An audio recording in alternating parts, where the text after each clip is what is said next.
Habíamos hablado hoy de los precios, de la inflación en la República Argentina, ha cerrado el mes de enero con un 4,8% de inflación y hablábamos básicamente de esto que tiene que ver con que los mayores aumentos se han dado en alimentos y bebidas sin alcohol y es dañino, ¿no? Porque el tema de la alimentación es fundamental para todos y cada uno de nosotros como seres humanos que somos.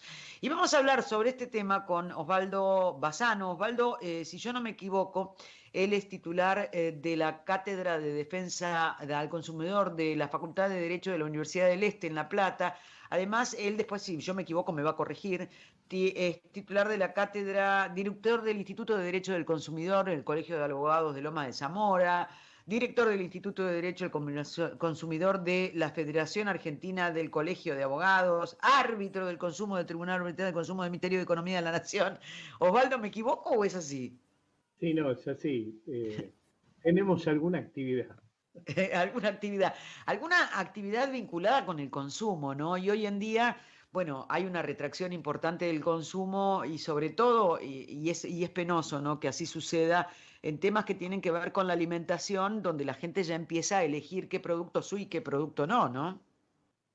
Lo que nos llamó la atención a fines del año pasado y principios de este fue en algunos locales, carnicerías y frigoríficos, ver cómo la gente comenzó a consumir muchísimo menos carne que uno normalmente, a pesar de que estábamos cerca de la fiesta. Eso demostró la locura de los incrementos en la carne que llegó a más del 30%. Esto generó una corrida en todos los alimentos que en el mes de enero, por supuesto, ahora tenemos nosotros que soy titular de la Asociación de Consumidores de ADUC, hacemos hace varias décadas un relevamiento de precios de alimentos y servicios, alimentos y artículos de limpieza. En ese relevamiento, que son de 51 productos, generalmente vamos obteniendo un promedio de los distintos lugares y locales. Ahí nosotros mensualmente hemos visto como primero en diciembre, luego en enero, los incrementos rondaron entre el 4 y el 5%. Esto es bastante paradigmático porque representa el consumo que la mesa, digamos, de baja y media necesita. Lo que sí es evidente es una gran dispersión de precios. Lo que Sí. usted encuentra en un comercio minorista, también lo encuentra en un supermercado y a veces hasta más caro o más económico, la misma marca con distintos precios, lo que demuestra claramente que estamos frente a una dispersión muy grande de precios, que no es conveniente porque uno no tiene así, digamos, un parámetro para consumir. Lo que ayuda en el parámetro es el tema de precios cuidados, que no son precios fijos, sino que son un parámetro para que usted pueda examinar y encontrar los precios en otro lado. Pero lamentable, desgraciadamente, la Argentina tiene un problema de concentración muy monopólica en algunos temas muy entallados, como la carne, la leche, las harinas, los aceites, y eso es lo que tracciona al resto de los productos alimenticios. ¿Y cuál es la incidencia que tiene en esta dispersión de precios? Porque aparte comprobado, ¿no? Porque la vez pasada hacíamos en otro programa de radio móviles en La Plata, en Mar del Plata, en Pinamar y en Capital, tratando de averiguar el precio de la carne. Y la diferencia que hay entre una localidad y la otra es impresionante. Obviamente la Ciudad Autónoma de Buenos Aires se lleva la delantera con cortes que salen hasta 1.200 pesos. Digo, en esta dispersión de precios, ¿cuál es el protagonismo que adquiere cada una de las áreas? Digo, el productor, el intermediario y el que finalmente lo vende. ¿Tiene alguna responsabilidad cada uno de esos intérpretes dentro de esta cadena? Todos tienen responsabilidades. Ahora, aquel que tiene más poder y que tiene menos control está desde del productor hasta el intermediario y el transportista. En el medio hay un ruido muy grande. Usted imagínese, la leche en el tambo sale moneditas. Cuando llega al consumidor le llega a 70 pesos. Ahí usted ya tiene algo que le tiene que hacer ruido. No puede ser que la producción de un producto que no necesita insumos importados tenga semejante Exactamente. incidencia en el bolsillo del consumidor. Y pasa lo mismo con el aceite. Y una época entre junio y julio y agosto del año pasado, no mandaban granos a las aceiteras para lograr los incrementos de los productos. Esto, claro, la verdad, es un acto bastante vandálico. sí, Hay sí, sí, sí. herramientas para detener esto. Eso es lo que yo quería saber, porque Hay evidentemente el herramientas. Estado tiene que aplicar esas herramientas, porque no puede ser que nosotros vivamos recurrentemente con esta situación. A ver, la primera herramienta principal está en lo que podríamos llamar el Observatorio de Precios, que es una norma para que se pueda establecer cuál es la deficiencia en el ruido de los precios. El segundo son las herramientas sancionatorias, que van desde la Ley de Defensa del Consumidor, Defensa de la Competencia, Lealtad Comercial y la Ley de Abastecimiento. No se ha utilizado mucho, el gobierno trató de llegar a algún acuerdo, ahora está tratando de negociarlo, pero evidentemente no creo conveniente que se le dé poder a estos grupos, porque lamentablemente cuando son muy concentrados usted puede sentarse a negociar, pero no le va a dar la razón nunca. Y otro de los temas que nos llamó la atención en el año 2020 es el tema que durante todo el año casi todos tuvimos la misma situación. No hubo aumento de servicios, no hubo aumento de Sí, impuestos. Muchos empresarios recibieron el ATP para que le pagaran a los operarios. Se condonaron deudas impositivas y los insumos de muchos de estos productos no son importados. Por lo tanto, el aumento, como en algún momento algunos dijo, son políticos, son especulaciones, no tienen sí. sentido de relación. Después dicen, no, es el dólar. Bueno, pero entonces es que quieren, lo que alguna vez escuché a los exportadores de carne, decir que lo que quieren es que el precio interior de la carne sea en dólares. Bueno, entonces ganemos todos en dólares. Claro, claro, claro, hay que dolarizar toda la economía, sino. No tiene Ahora, sentido. yo digo, es tan difícil, Perdón, no tiene sentido dolarizar la economía porque nosotros no no, no por fabricamos eso. dólares, fabricamos Claro. pesos.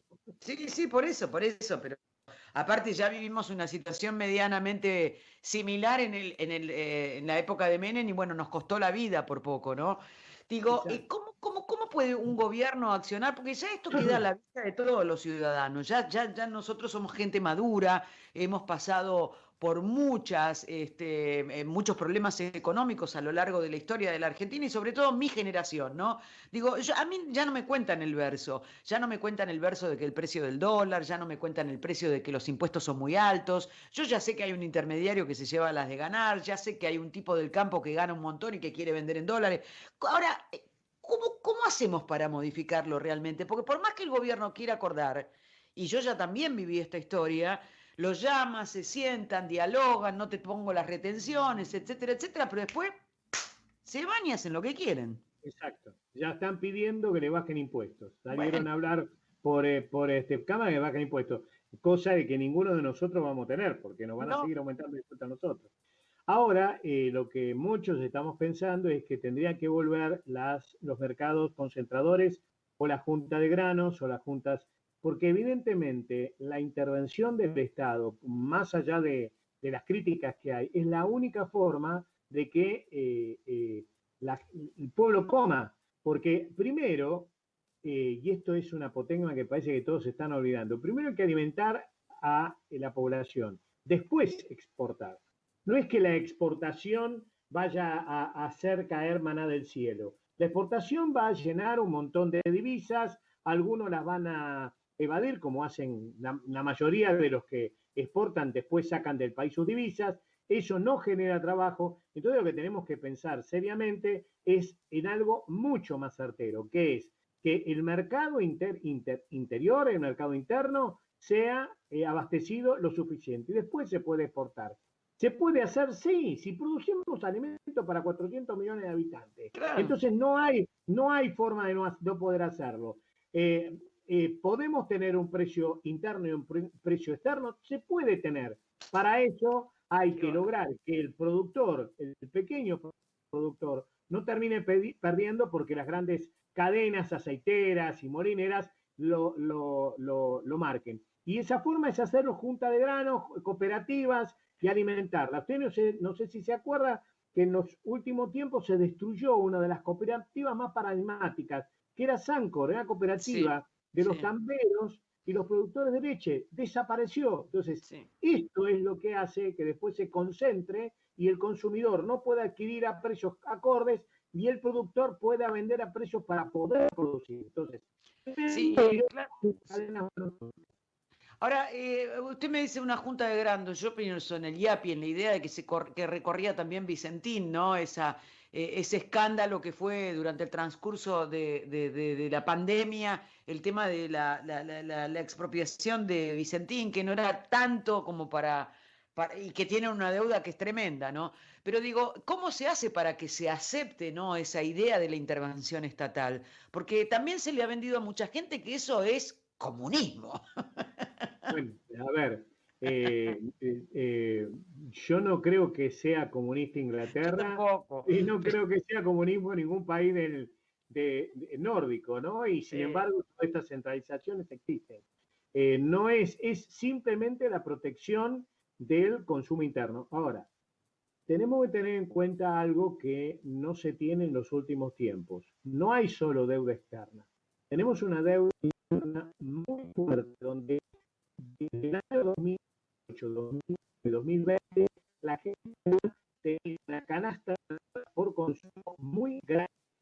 Primero para trabajos, de los aumentos de los servicios, después para la comida y ahora en el 2020 para poder solventar el año de la pandemia. Entonces, esa gran masa de deuda que tiene una cantidad muy grande de la clase media, más del 50% de la población, y que son un peligro, que un consumidor entre en quiebra, puede entrar después en quiebra cadena a todos los consumidores, es algo que tenemos que comenzar a ver con mucha seriedad, porque si no, no va a poder haber consumo. Y solamente van a enriquecerse aquellos grupos muy concentrados. La Argentina tiene un serio problema monopólico que se Sí, fue agudizando en los últimos años.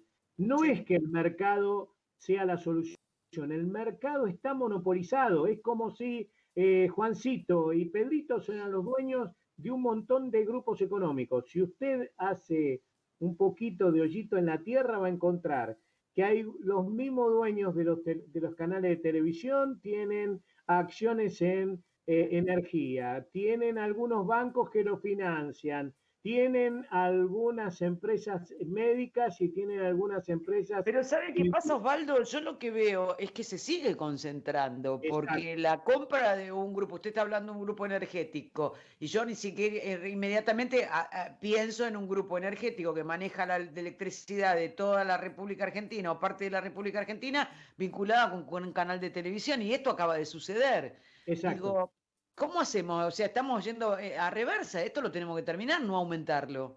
exacto. Por eso, los caminos que te tomaron con la intervención de los entes de control, creo que deberían comenzar a transitarse con la inmediata estudio de las leyes de luz y de gas, por ejemplo, el inmediato trabajo muy, muy profundo para poder tratar de que dejen de existir todos estos monopolios. A ver, no se puede permitir que continúen. Hay un proyecto de ley que tiene ya media sanción, que es la ley de defensa de la competencia, que allí podríamos trabajar bien para evitar que se sigan armando los monopolios.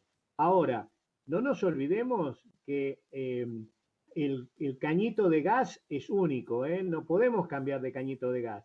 El cañito de la luz, el cable de la luz es único, no podemos cambiar de distribuidora. Y cuando privatizaron, allá por la década del 90 y hablaban peste de las empresas estatales, había una sola empresa de luz y de gas, se llamaba Buena Energía, que tenía ganancia Sí. y abastecía a todo el país. Ahora hay una sola empresa, que es un monopolio de empresa que tiene generadora, transportadora y distribuidora y se la llevan en pala del país y Sí. no le dejan un peso a la nación. Entonces, me parece que hay que comenzar, porque este es un problema serio, ¿eh?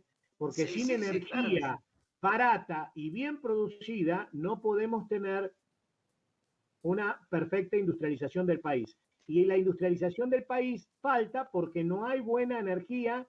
¿Por qué? Y porque están en manos que lo único que quieren hacer es negocio. Y no, los consumidores no vivimos de los negocios ajenos. Nosotros vivimos que nos den luz.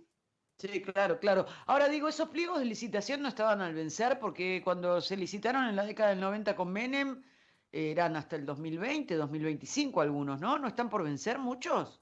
Tienen 20 y 30 años más. No, ¿en serio? ¿Y por qué Sí, eso? porque algunos fueron renegociados, otros fueron Oh. terminados con las famosas audiencias públicas. En este momento creo que habría que rescindir algunos contratos. Sí, Eh, sí, bueno, y, hay una empresa que termina con Sur que ya no puede dar ningún tipo de servicio porque está no, fallando no, desde la esa década del empresa no 90. existe más. Esa empresa yo creo que para lo único que está es para recaudar. Por eso es una vergüenza, es un papelón. Y esto que usted dice del monopolio se da también en las comunicaciones, se da en esta cosa de la informática, se da en todo. Realmente uno a veces es cautivo. Yo, por ejemplo, me doy cuenta, yo tengo en la zona donde vivo un solo prestatario para conexión de internet. O sea, me tengo que bancar todas las cosas que hacen ellos. Mientras tanto, si no, no puedo conectarme.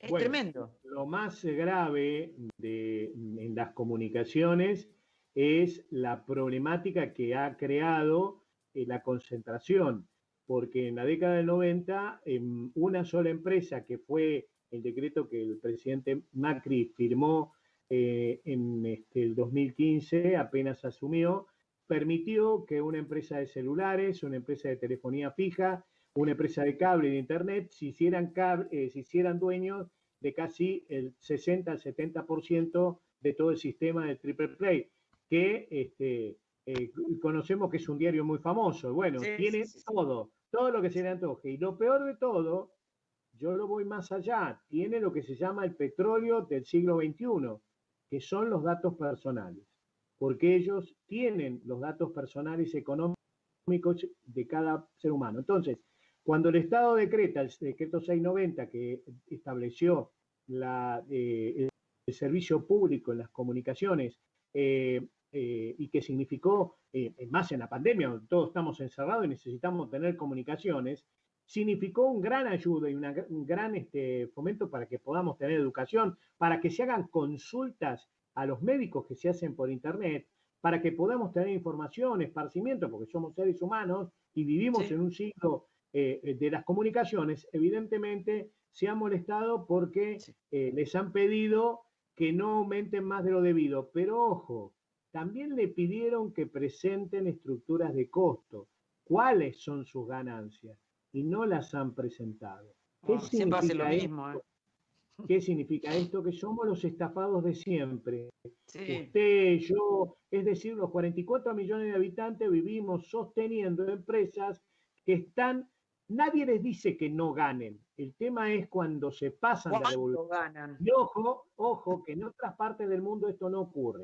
Sí, Entonces, un país como este no puede admitir esas empresas de comunicaciones, que por otro lado, algunas empresas terminan siendo empresas vendedoras de información de mentira, porque sí, han bueno, sí es cierto. transformado en mentira muchas cosas que le han inoculado a la gente. Por ejemplo, usted habló de Vicentín. Vicentín no significaba que se iba a privatizar la casa de las personas, al revés, No, se iba a proteger a las personas porque sí, teniendo el bueno, poder, el Estado de poder manejar el consumo de ciertos granos, significa poder ayudar a los habitantes que podemos conseguir productos baratos. Por ejemplo, si no podemos tener un maíz económico, no vamos a conseguir el feedlot del ganado. El ganado come feedlot y come maíz, pollos, cerdos. Entonces, la importancia del maíz, no solo porque comamos un choclo, sino que además es por la alimentación al ganado que comemos. Entonces, evidentemente, si no tenemos maíz económico que Vicentín claro. producía podía manejarse, esa era una forma de poder regular el mercado. ¿Cómo terminamos con esto? Y terminamos con alguien que les metió en la cabeza de que era la quita de la propiedad de su casa. Una vergüenza, porque eso no era Sí. así. Bueno, Aparte, pero eso, 300 millones de dólares al Banco Nación, que es sí, sí, plata sí. tuya, mía y de todos los argentinos. Yo creo que eso, me parece que gracias a Dios hay toda una línea periodística que estamos caminando para otro lado, pero sí es cierto que todas estas operaciones que se hacen son altamente dañinas en todos los sentidos, con las vacunas, con todos, ¿no? Y lamentablemente hay políticos que se prestan también a ese tipo de transmisión para para la gente, ¿no? Para el común de la gente. Osvaldo, le agradezco muchísimo su tiempo. Esperemos que, bueno, el futuro sea un poco mejor que lo que hemos vivido hasta ahora, ¿no? Tanto con respecto a la pandemia como para la economía, para la Argentina. Yo soy optimista porque creo que los argentinos, si no, la Argentina es un país que cuando discute evoluciona. Siempre digo lo mismo, a pesar de todos los dolores y los problemas que hemos tenido, creo que evolucionamos. Tengo fe, eh, creo que el futuro va a ser promisorio para todos y más Ojalá. teniendo en cuenta que hay mucha juventud que a pesar de lo que digan muchos están también trabajando y creen en el otro. Mm, La revolución verde es una enseñanza para claro que todas, sí, porque la claro mujer que sí. puso esto y Osvaldo, el tablero muchísimas. es hombre. Sí, Muchas sí, sí, gracias sí. a ustedes por invitarme. No, gracias, gracias por estar en el programa. Un abrazo muy grande. Bueno, era Osvaldo Héctor Bassano, él es abogado, ¿no? Además de ser abogado, es titular de la Cátedra de Derecho del Consumidor de la Facultad de Derecho de la Universidad del Este en La Plata, director del Instituto de Derecho del Consumidor del Colegio de Abogados de Lomas de Zamora, director del Instituto de Derecho del Consumidor de la Federación Argentina de Colegios de Abogados, es decir, una cantidad de títulos impresionantes, sabe mucho sobre consumo, ustedes lo han comprobado, ¿no? Y las cosas que dicen no son más que verdad. ¿No? Que lo hemos hablado mil veces en este programa con respecto a lo que es cierto y lo que te hacen creer.